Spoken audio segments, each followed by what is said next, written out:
प्यारे विद्यार्थियों, आप सभी का इस ई क्लास में हार्दिक अभिनंदन है, स्वागत है। आज हम नई पुस्तक प्रारंभ करने जा रहे हैं जो कि भर्तृहरि के द्वारा प्रणीत है और पुस्तक का नाम है नीति शतकम। उसके परिचय के विषय में मैंने कल वीडियो डाला था, आपने सुना होगा। और आज हम उसके जो पद्य हैं उन पद्यों की हम शुरुआत करने जा रहे हैं। उन पद्यों में जो खास बात है वो ये है, कल भी मैंने निवेदन किया था, कल में जब भी मैंने वीडियो डाला था कि हर एक पद्य अपने आप में स्वतंत्र है, पूर्ण है। किसी भी पद्य का किसी से कोई संबंध नहीं है और हर पद्य का अलग अलग अपना जो अर्थ है वो अलग निकलता है, एक दूसरे से पद्य से कोई उसका संबंध नहीं होता है। इसलिए इस पुस्तक को जो है मुक्तक काव्य कहा गया। जैसा कि अपन सभी जानते हैं कि किसी भी शुभ मुहूर्त के लिए, किसी भी शुभ कार्य के लिए और हमारी जो बुक्स होती है उनके अंदर भी निर्विघ्न समाप्ति के लिए मंगलाचरण की परंपरा रही है। तो उसी परंपरा के अंदर जो है यहाँ पर जो मंगलाचरण है उस मंगलाचरण की हम शुरुआत करने जा रहे हैं। और उसमें यहाँ जो ईश्वर जो है उसको याद किया गया है, परमात्मा जो उसको याद किया गया है और एक शक्ति के रूप में उसको मानते हुए यहाँ हम सब उसको प्रणाम करेंगे, ऐसा ही इस पद्य के अंदर कहा गया है।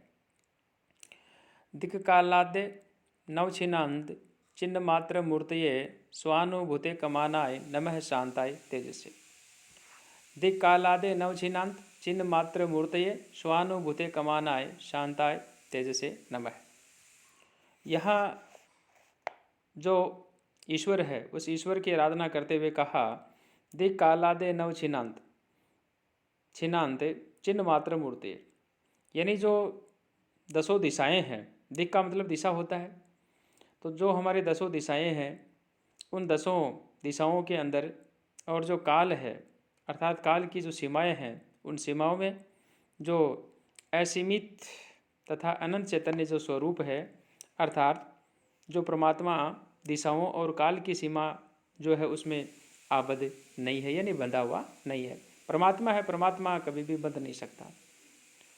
तो दिक् कालादे नवछिन्नान्त चिन्ह मात्र मूर्तये, जो परमात्मा दिशाएं जो हैं उनमें और जो काल है उनकी सीमाओं के अंदर जो बंधा हुआ नहीं है, मूर्तये स्वानुभूते कमानाय शांताय तेजसे नमः। जो ऐसा अनंत चैतन्य जो स्वरूप है, चिन्ह मात्र मूर्ति है अर्थात ऐसा जो अनंत चैतन्य जो स्वरूप है उसे स्वानुभूते कमानाय शांताय तेजसे नमः। ऐसा केवल जो है अपने अनुभव के द्वारा ही जो है जाना जा सकता है, पहचाना जा सकता है। इस प्रकार से उस जो शांत तेजमय जो ब्रह्म है उस ब्रह्म को जो है हम प्रणाम करते हैं, उसको हम जो है नमस्कार करते हैं। ये जो है इसका मंगलाचरण था।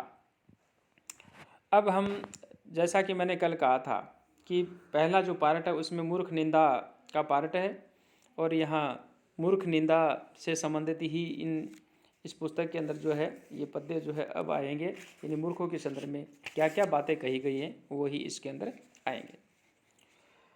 बौद्धारो मत्सरग्रस्ता प्रभव स्मे दूषिता अबोधो हताश्च अन्ये जीर्णम अंगे सुभाषितम्। बौद्धारः मत्सरग्रस्ताः प्रभवः स्मे दूषिताः अन्ये च अबोधोपहृताः सन्ति तः सुभाषितम् अंगे जीर्णम्। बौद्धारा का मतलब यहाँ जो विद्वान लोग हैं, जो शिक्षित लोग हैं उनसे मतलब है। मत्सरग्रस्ता का मतलब यहाँ ईर्ष्या से है, गुणों में दोष निकालने वाले होते हैं उनसे होता है। असूया से ग्रस्त है। प्रभव का मतलब यहाँ राजा लोग हैं, सत्ताधारी लोग हैं, उनको कहा गया। समय दूषिता अर्थात अभिमान से भरे हुए रहते हैं। अब हम इसका अनुवाद करेंगे। बौद्धारः मत्सरग्रस्ता अर्थात जो विद्वान लोग हैं वो एक दूसरे से जो है आपस में जो है परस्पर जो है क्या करते हैं, वो मत्सरग्रस्ता यानी वो ईर्ष्या से ग्रसित हैं, ईर्ष्या से ग्रस्त हैं।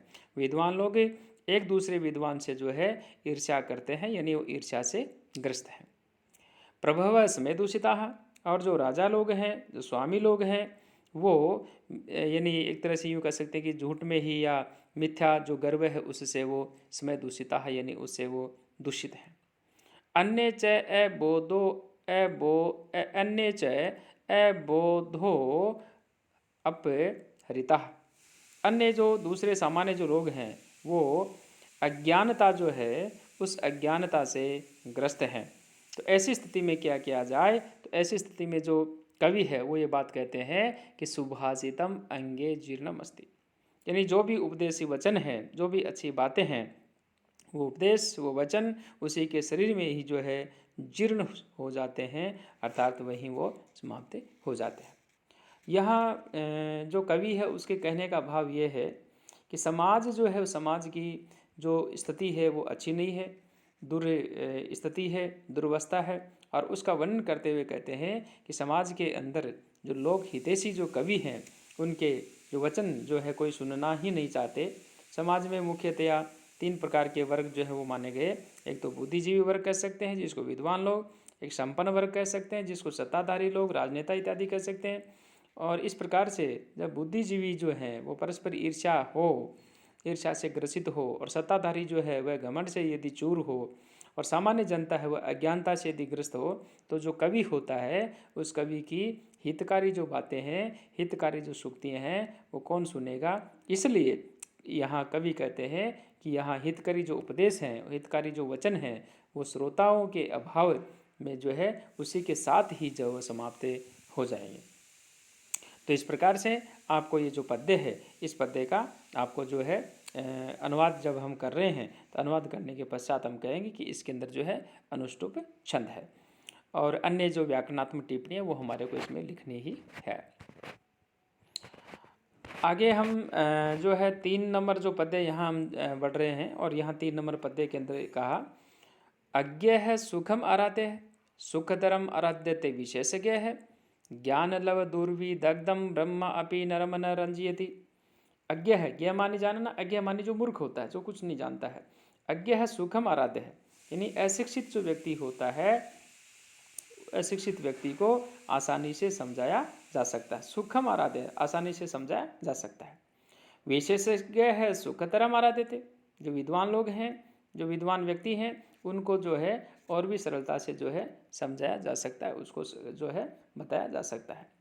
ब्रह्मा अपि ज्ञान लव दुर्विदग्धम नरम न रंजिति, किंतु जो अल्पज्ञानी व्यक्ति होते हैं उस अल्प ज्ञान के अभाव में तो, या अल्पज्ञानी जो व्यक्ति होते हैं उनको तो स्वयं जो है ब्रह्मा जी जो हैं वो भी जो है उनको नहीं समझा सकते।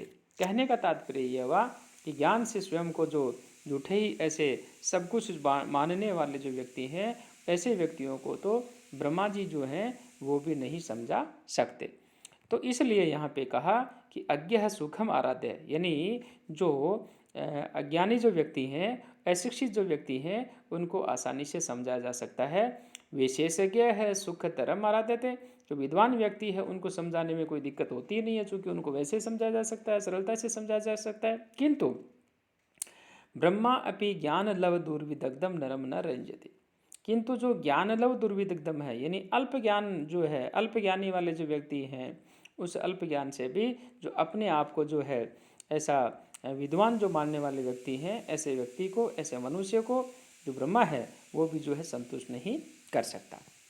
जो मैंने आपसे निवेदन किया था कि जो 2 नंबर जो पद्य अभी हमने जो पढ़ा मूर्ख निंदा के अंदर, उसके अंदर जो है आपका अनुष्टुप छंद था, और इसके अंदर जो है आर्य छंद है, उसका ये उदाहरण है।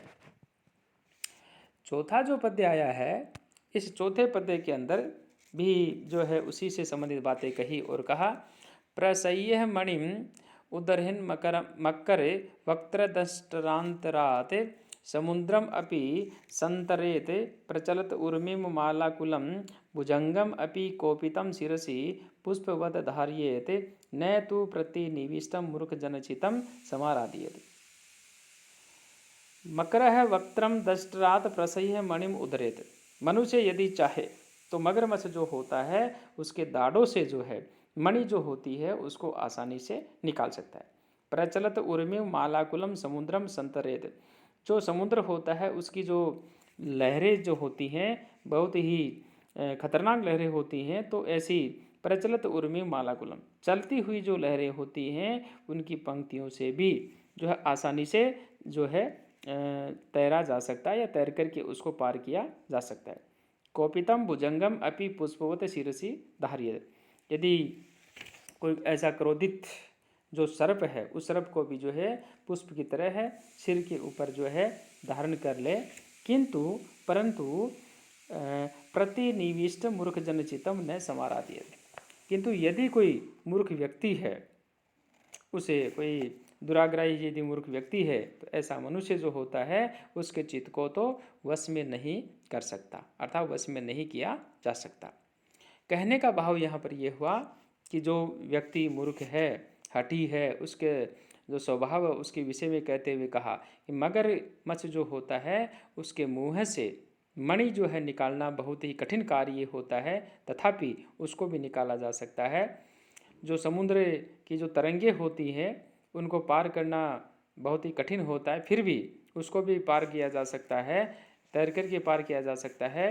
क्रोधित जो सर्प होता है उसको पुष्पमाला की तरह जो है मस्तक पर धारण किया जा सकता है, अर्थात ऐसा कार्य करना कोई असंभव कार्य नहीं है, और हम इस कार्य को मान लें कि हम संभव भी यानी हम इस कार्य को संपन्न भी कर सकते हैं, परंतु जो दुराग्रही मूर्ख व्यक्ति होता है उसको समझाना जो है वह तो संभव नहीं है। तो प्यारे विद्यार्थियों, इस प्रकार से इसके अंदर जो हम व्याकरणात्मक टिप्पणियाँ हैं वो तो हम लिखेंगे, साथ में अन्य जो विशेष बातें हैं वो भी हम इसको जो है साथ साथ में नोट करते रहेंगे। अब ये जो पद्य है यहाँ इस पद्य के अंदर भी लगभग वैसी ही बातें हैं, लेकिन पीछे वाले पद्य से इसका कोई संबंध नहीं है। तो कहा लभ्येत सिकतासु तैलम यत्नतः पीड्यन पिबेत मृग तृष्णिकासु सलिलम पिपार साधितः कदाचित अपि पर्यट ससंग विषाणम आसाद्यते न तु प्रतिनिविष्टम मूर्ख जनचितम आराध्यते, यत्नतः पीड्यन सिकतासु तैलम अपि लभ्येत।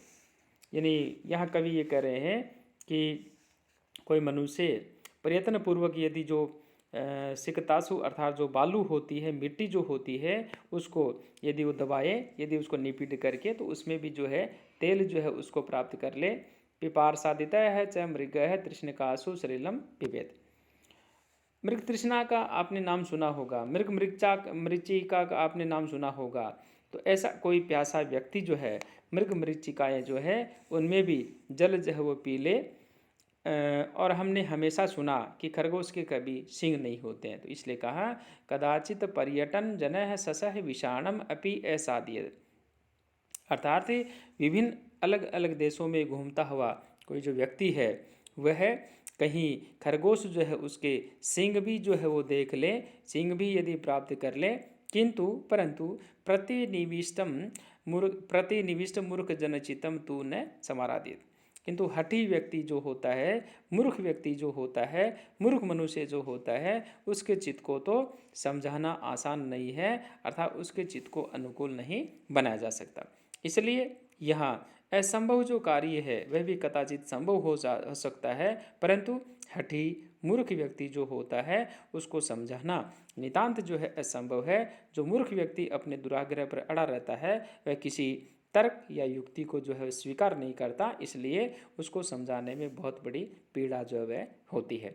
तो प्यारे विद्यार्थियों, आज हम जो ये 5 तक जो हमने पद्य पढ़े हैं, आज हम इतना ही पढ़ेंगे, और नेक्स्ट जो हमारा वीडियो आएगा उसके अंदर हम दोबारा पढ़ेंगे। ये 5वां पद्य आपको परीक्षा की दृष्टि से याद करना है, तैयार करना है, और आप जो है पहले एक कंटेंट पढ़े और उसके बाद में ये जो हमारे पद्य हैं इन पद्यों को पढ़े और इनका जो अनुवाद है वो आप सुने, देखें, समझे।